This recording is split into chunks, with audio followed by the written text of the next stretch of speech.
লম্বা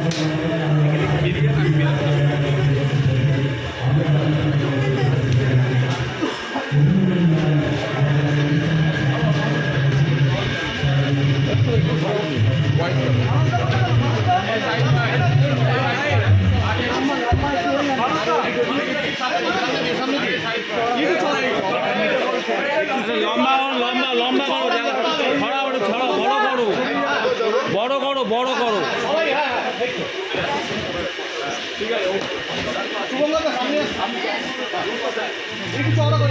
একটু চওড়া করো, একটু চওড়া করো, চেপে যাও পেছন দিকে।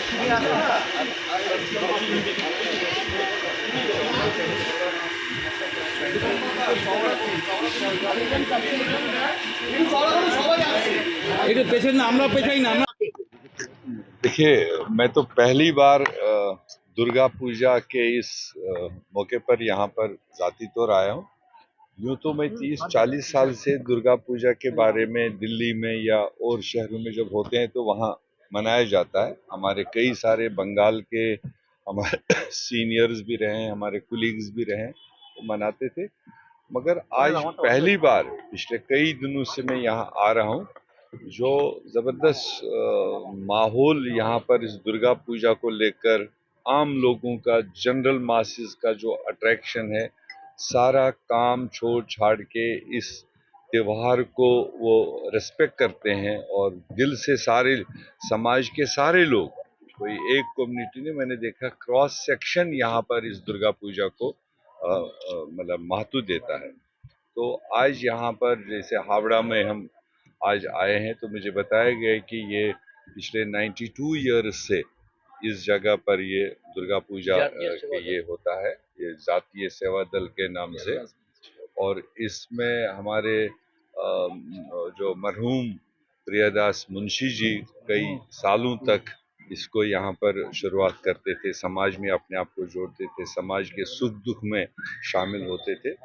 तो इन त्योहारों का यही तो मकसद है कि जो हमारी भारत की जो सभ्यता है, जो हमारा कल्चर है, ये क्रॉस कल्चर्स है, हमारे अलग अलग तरीके के फेस्टिवल्स होते हैं, अलग अलग तरीके के खान पान होते हैं। तो भारत इसी का नाम था। अब कुछ सालों से ये कुछ जमातें ऐसी आ गई कि जिन्होंने थोड़ा सा डिविजन्स पैदा किए हैं, मगर बंगाल हम समझते हैं कि अभी भी हिंदुस्तान की वो वाहिद रियासत है और बंगाली वो समाज है जो अभी भी आपसी भाईचारे पर किसी किस्म का आपस में आंच नहीं आने देते हैं, उसको मतलब मौका नहीं देते हैं। तो ये उम्मीद पूरी भारत को भी है इस बंगाल और बंगाल के लोगों पर, क्योंकि यहाँ बड़े बड़ी शख्सियात पैदा हुए हैं, उनकी जो तालीम है, उनकी जो एजुकेशन है, उनकी जो इम्पैक्ट है, वो बंगाल के लोगों के जहन पर है। तो इसलिए बंगाल मतलब पूरे देश को भाईचारे का एक नया राह शुरू कर सकता है, और जो है भी यहाँ पर।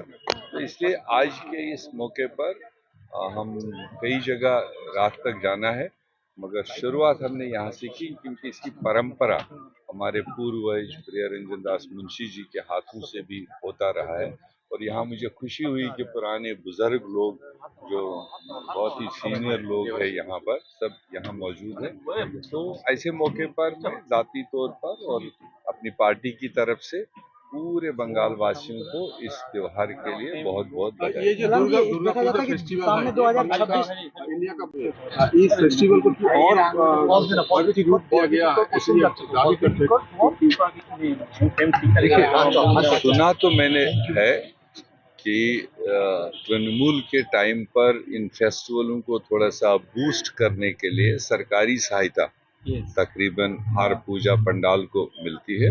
तो ठीक है, अलग अलग स्टेटों में अलग अलग वहाँ के रिवायत के हिसाब से सरकारें करती हैं।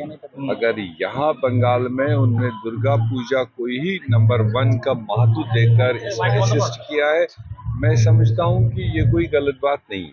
समाज जिसमें जुड़ता है, समाज जिसको मानता है, उसमें सरकारें भी सारे अमीर नहीं हो सकते, सबके पास कॉर्पोरेट हाउस की फंडिंग नहीं हो सकती।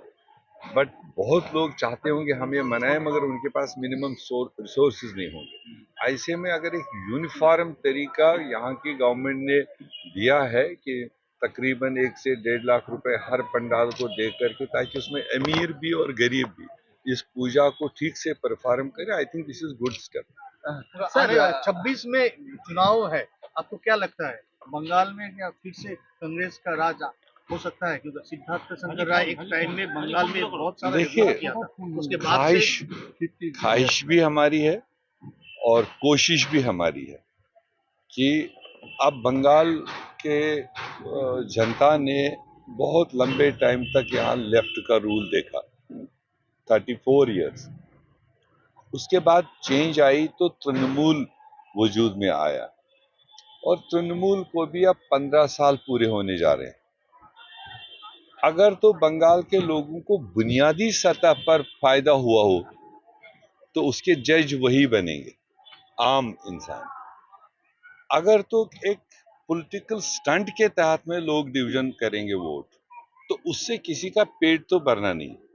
चाहे वो भारतीय जनता पार्टी पोलराइजेशन लेकर आए, चाहे उससे टीएमसी को फायदा लग रहा हो कि बीजेपी जितना ज्यादा पोलराइज करे तो मेरा घर बैठे फायदा हो, मगर वो सिंसियरिटी नहीं है किसी भी रूलर की, वो सिंसियरिटी नहीं, बल्कि 15 साल के टीएमसी राज को और 11 साल के मोदी राज को बंगाल के लोग अकाउंटेबल बनाने चाहिए कि इन दोनों हुकूमतों ने, भाजपा ने मरकज में रहकर, टीएमसी ने बंगाल में रहकर, आम यहाँ के नौजवानों के लिए रोजगार के क्या साधन पैदा किए, यहाँ के गरीब लोगों के लिए जो अनएजुकेटेड लोग हैं उनकी मजदूरी के लिए क्या यहाँ पर पैदा किया, बंगाल की फर्दर डेवलपमेंट के लिए क्या किया। ये सवाल जनता की तरफ से उठने चाहिए। मैं वैसे कांग्रेसमैन, मेरा प्रदेश अध्यक्ष शुभांशु सरकार उठाएगा, ये नहीं लगना चाहिए कि ये शुभांशु सरकार का तो राजनीति है, ये तो उठाएगा। मगर हम समझते जब एक तरफ हम कह रहे बंगाल के लोग बहुत ही वाइज लोग हैं, बहुत ही होशियार लोग हैं, तो ऐसे में चुनाव में डिबेट होना चाहिए डेवलपमेंट को लेकर कि किस सरकार ने क्या किया, उसको अप्रिशिएट करो। जो काम नहीं किया, जो करना चाहिए था नहीं किया, उस चीज को लेकर सवाल उठना चाहिए, तब हेल्दी डेमोक्रेसी कहलाया जाता है। अब अगर ये एक कौम कोई इधर खींच के ले जाएगा, एक कौम को इधर लेके जाइए, चुनाव में 3-6 महीने का मामला है, बाकी 5 साल तो हमको पेट को ही पूजा करना है ना, 5 साल तो हमें परिवार ही चलाना है ना। अगर उन चीजों को लेकर डिबेट हो, आई थिंक एक हेल्दी डिबेट बंगाल में हो, और उसके बाद जनता जिसको चूज करे, जनता मजाज है। अब पूरे देश में आपने देखा कांग्रेस पार्टी ने कई किस्म की वोट चोरी का प्रूफ देश के सामने लाया। जहां भाजपा को लगा कि हमें वोट जोड़ने से जीत सकते हैं, तो वहां जैली और फ्रॉड वोट जोड़ के जीतने की कोशिश की। जहां लगा जोड़ने से नहीं, वहां काटने से हमारी सरकार बने, वहां काटने का सिलसिला है। और कई जगह पर वोटर ए को वोटर डी में डाल दिया, वो भी एक वोट चोरी है। और बंगाल के बारे में जो हमने अभी तक सुना है, यहाँ एक दूसरी किस्म की चोरी, यहाँ गरीब और आम वोटर को पोलिंग बूथ पर आने ही नहीं दिया जाता है, वो भी एक वोट चोरी। अगर एक्चुअल वोटर निकले अपनी मन मर्जी से वोट करने जाए, फिर जिसको डाले, दैट इज हेल्दी डेमोक्रेसी। हम पोलिंग बूथ को कैप्चर करें, हम किसी साधारण आदमी को फॉर्म ही न भरने दें, हम इलेक्शन कमीशन को यूज करके उसको रिजेक्ट करवा दें, उसको मारपीट करें, उसको गोली चलाएं, डंडा चलाएं, वो भी एक किस्म की वोट चोरी है। हमारा कांग्रेस पार्टी का पूरे देश में किसी किस्म की वोट चोरी हो उसको रोकने का अभियान चल रहा है, जनता को होशियार करने का हमारा अभियान चल रहा है। हम घर घर जाकर, वेस्ट बंगाल के कोने कोने में जाकर के इस चीज की होशियारी, अवेयरनेस बढ़ाने का काम करेंगे, और उसमें फिर जो वोट चोरी करते हैं वो कितने सुधर जाएंगे। वरना मैं कहूंगा कि शुभंकर सरकार वोट चोरी करता है, वोट चोर गदी छोड़, मगर खुद के घर में देखेगा ही नहीं कि मैं किस तरह से कर रहा हूं। तो हमारी इच्छा है कि सारे पॉलिटिकल पार्टीज जनता को फ्री एंड फेयरनेस इलेक्शन का मौका दें, उसके बाद जो रिजल्ट